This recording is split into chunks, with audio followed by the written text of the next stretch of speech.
Bien voilà, bienvenue encore une fois sur l'espace dédié au site mécaniqueuniverselle.net, le site qui voudrait démontrer que l'humanité a une destinée, travaille sans le savoir à une destinée. Nous travaillons tous, nous, êtres humains, où que nous soyons, qui que nous soyons, nous travaillons à à conduire cette humanité vers son ultime perfection. L'extase, la béatitude, le nirvana, l'éveil, peu importe comment on appelle l'ataraxie, comment on appelle cet état qui permet à l'homme d'être en fusion avec la création et donc avec le créateur, si on pense qu'il y a un créateur. Voilà, d'être en fusion avec la totalité, avec le Dieu qui est la nature, comme le pense Spinoza. Voilà, nous sommes aussi dans cette même type de pensée. Je vais reprendre l'écoute du Zarathustra de Nietzsche et je le commente. C'est la 33e vidéo. Allons-y. Donc, il faut que j'avance ça. Voilà, c'est ça. Hop. Mais alors il regarda longtemps en plein visage le disciple qui lui avait expliqué son rêve, et, ce faisant, il secoua la tête. De la rédemption. Un jour que Zarathustra passait sur le grand pont, les infirmes et les mendiants l'entourèrent, et un bossu lui parla et lui dit « Vois, Zarathustra, le peuple lui aussi profite de tes enseignements et commence à croire en ta doctrine. Mais afin qu'il puisse te croire entièrement, il manque encore quelque chose. Il te faut nous convaincre aussi, nous autres infirmes. Il y en a là un beau choix, et en vérité, c'est une belle occasion de t'essayer sur des têtes nombreuses. Tu peux guérir des aveugles, faire courir des boiteux, et tu peux alléger un peu celui qui a une trop lourde charge derrière lui.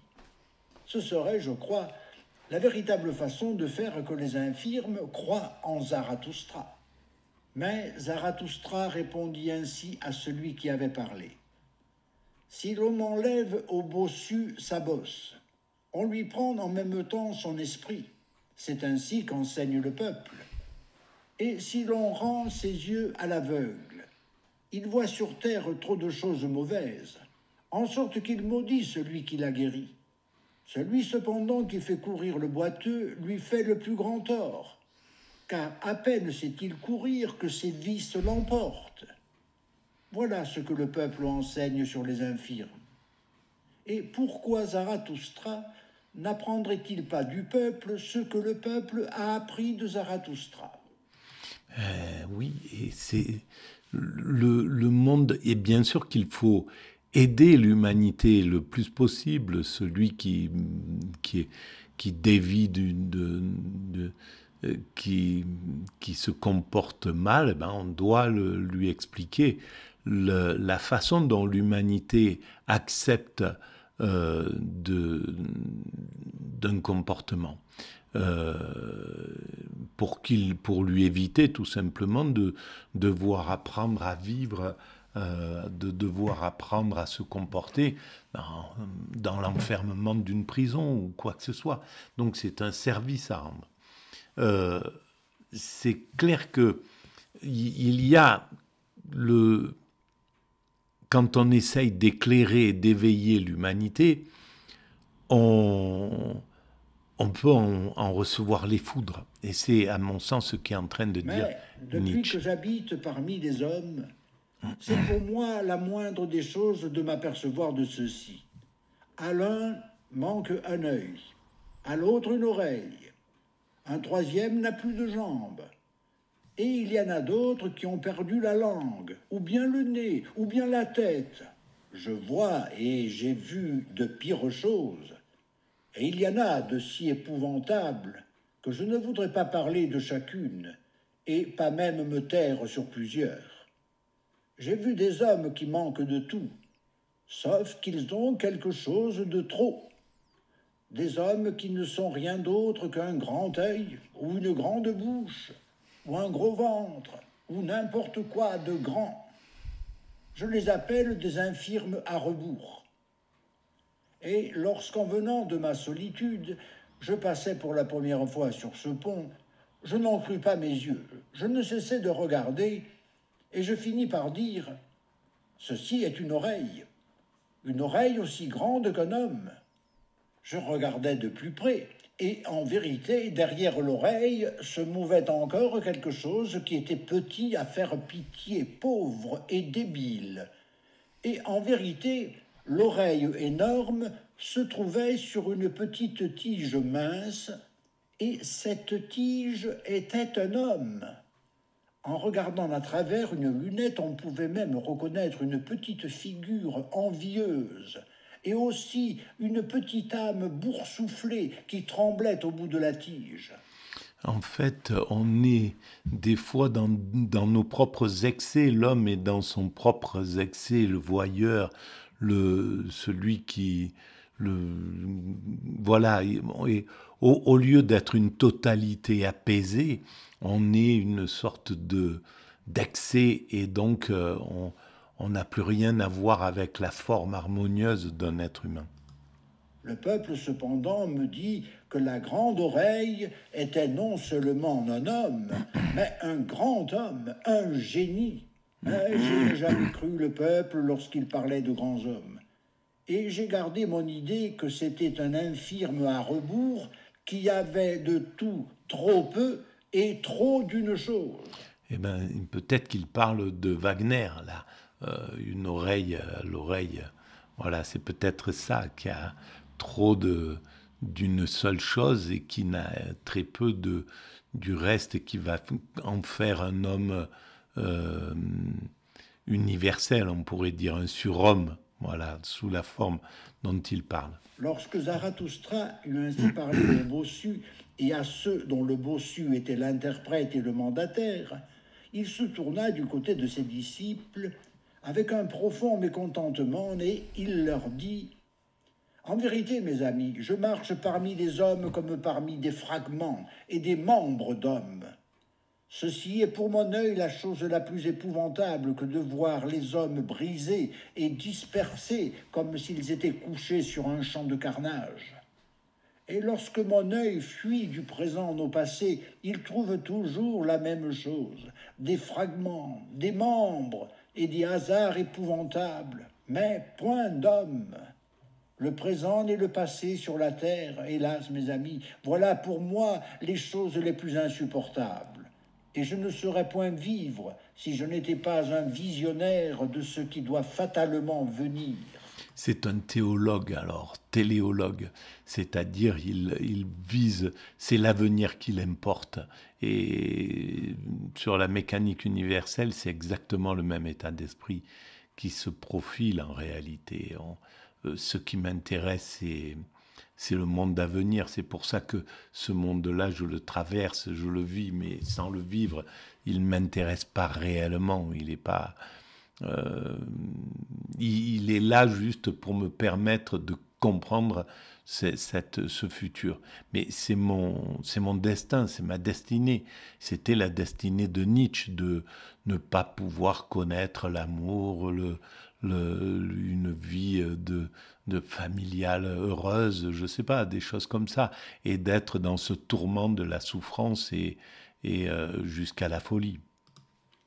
Visionnaire, volontaire, créateur, avenir lui-même et pont vers l'avenir. Hélas, en quelque sorte aussi un infirme, debout sur ce pont. Zarathustra est tout cela. Et vous aussi, vous vous demandez souvent, qui est pour nous Zarathustra? Comment pouvons-nous le nommer? Et comme chez moi, vos réponses ont été des questions. Est-il celui qui promet ou celui qui accomplit? Un conquérant ou bien un héritier? L'automne ou bien le soc d'une charrue? Un médecin ou bien un convalescent? Est-il poète ou bien dit-il la vérité? Est-il libérateur ou dompteur? Bon ou méchant? Je marche parmi les hommes, fragment de l'avenir, de cet avenir que je contemple dans mes visions. et toutes mes pensées tendent à rassembler et à unir en une seule chose ce qui est fragment et énigme et épouvantable hasard. Et comment supporterais-je d'être homme si l'homme n'était pas aussi poète, devineur d'énigmes et rédempteur du hasard? Sauver ceux qui sont passés et transformer tout ce qui était en ce que je voudrais que ce fût. Je me suis C'est encore cela déconnecté. seulement que Je j'appellerais pensais à autre chose. rédemption. Volonté. C'est ainsi que s'appelle le souci les soucis pénètrent en fait le travail, et c'est pour ça que la philosophie peut se faire en dehors des soucis, écrire, penser, faire des vidéos, quoi que ce soit. Il faut être vraiment complètement détendu. Bon, la rédemption. libérateur et le messager de joie. C'est là ce que je vous enseigne, mes amis. Mais apprenez cela aussi. La volonté elle-même est encore prisonnière. Vouloir des livres. Mais comment s'appelle ce qui enchaîne même le libérateur? Là, c'est très intéressant. La volonté elle-même est prisonnière. Donc, il y a quelque chose qu'il faut transcender au-delà de la volonté. Et c'est là où, à mon sens, c'est l'extase qui transcende. C'est tout. Quand on a transcendé la volonté, c'est l'extase qui prend le pas. Et là, c'est peut-être justement, ça met en contradiction le travail qu'a fait sa sœur, sur lui, sur la volonté de puissance, et puis une mécompréhension en fait de ce que on pouvait. La volonté, c'est quelque chose qui construit l'état de surhomme, mais c'est pas le surhomme. Le surhomme, une fois atteint, il n'y a plus la volonté. C'est à mon sens. C'est ainsi que s'appelle le grincement de dents et la plus solitaire affliction de la volonté. Impuissante envers tout ce qui a été fait, la volonté est pour tout ce qui est passé un méchant spectateur. La volonté ne peut pas vouloir agir en arrière, ne pas pouvoir briser le temps ni le désir du temps. C'est là la plus solitaire affliction de la volonté. Vouloir des livres. Mais il n'est pas dit que la volonté ne parvienne pas à travailler sur le passé. On ne sait pas où conduira la créativité humaine, les progrès humains. Il est possible qu'on puisse trouver un moyen pour réinvestir le passé. C'est possible, pour le revoir, pour le lire, pour le comprendre, pour en être témoin. Imagine la volonté elle-même de se délivrer de son affliction et pour larguer son cachot. Hélas, tout prisonnier devient un fou.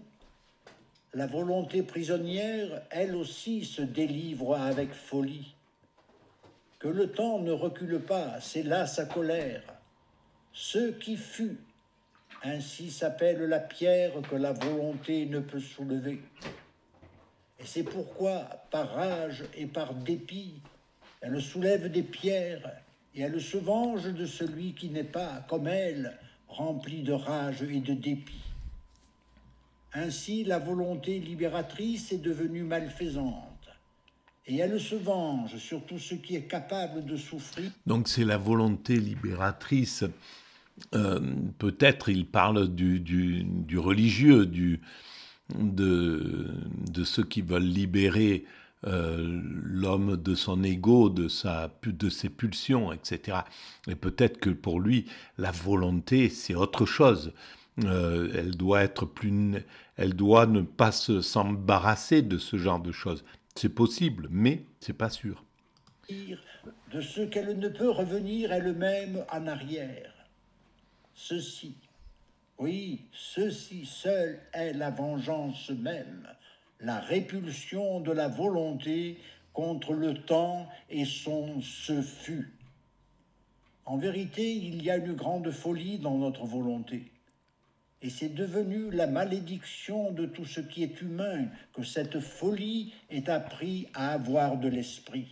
C'est incroyable parce que là, ça casse vraiment une façon de voir le travail de Nietzsche. La volonté est une véritable folie et qui casse en fait ce que nous sommes en train de faire. Donc c'est quelque chose qu'il faudra dépasser. Et ça, c'est exceptionnel. L'esprit de la vengeance, mes amis. Et la volonté qui est passée dans l'esprit, c'est-à-dire qu'elle elle pervertit. L'esprit est lié encore à ses pulsions.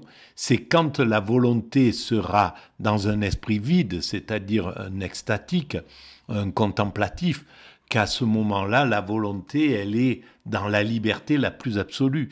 Mais tant qu'elle est dans un cerveau humain qui est encore plein de pathologies, cette volonté, elle donne ce qu'on voit, le monde tel qu'on le voit, c'est-à-dire des Américains qui veulent le pouvoir et qui, pour le pouvoir, sont capables de faire des révolutions, de changer des États, etc., des Russes qui s'imposent sur la planète à certains endroits, c'est la volonté, etc., etc.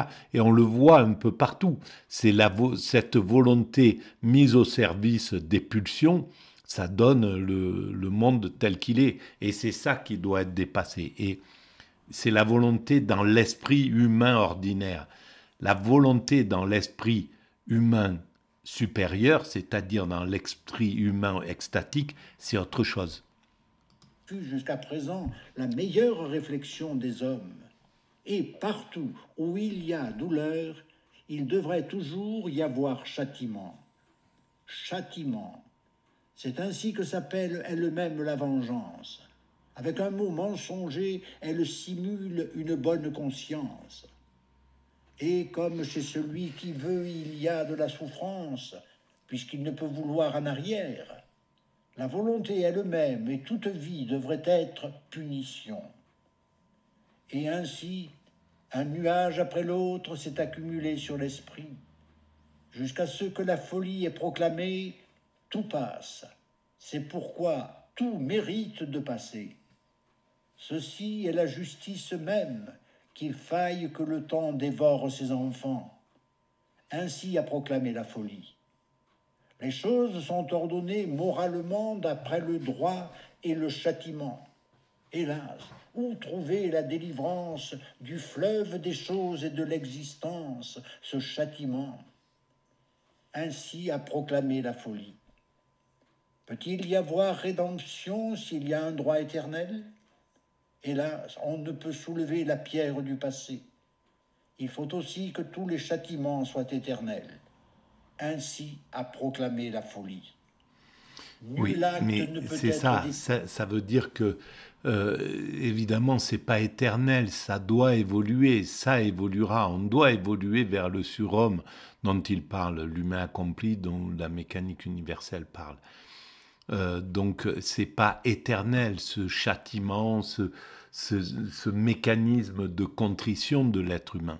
La rédemption, l'humain pourra réussir à s'écarter à se racheter en somme, mais c'est pas un rachat évidemment, puisque c'est le principe de l'évolution. Oui. Comment pourrait-il être supprimé par le châtiment? Ceci, oui, ceci est ce qu'il y a d'éternel dans l'existence, ce châtiment, que l'existence doive redevenir éternellement action et châtiment, à moins que la volonté ne finisse par se délivrer elle-même et que le vouloir devienne non-vouloir. Cependant, mes frères, vous connaissez ces chansons. Alors, le non-vouloir, c'est l'extase, justement. Que le vouloir devienne non-vouloir, il parle véritablement, il connaissait Schopenhauer, et je pense que Schopenhauer parle du nirvana, de l'éveil, etc. Donc, c'est bien dans ce non-vouloir, c'est la contemplation, le non-vouloir. Et c'est là où la volonté peut se libérer. L'homme finira par libérer ça. Il a besoin de la volonté aujourd'hui pour construire l'humanité. Mais je vous ai ça conduit dépassera. loin de ces chansons lorsque je vous ai enseigné la volonté est créatrice.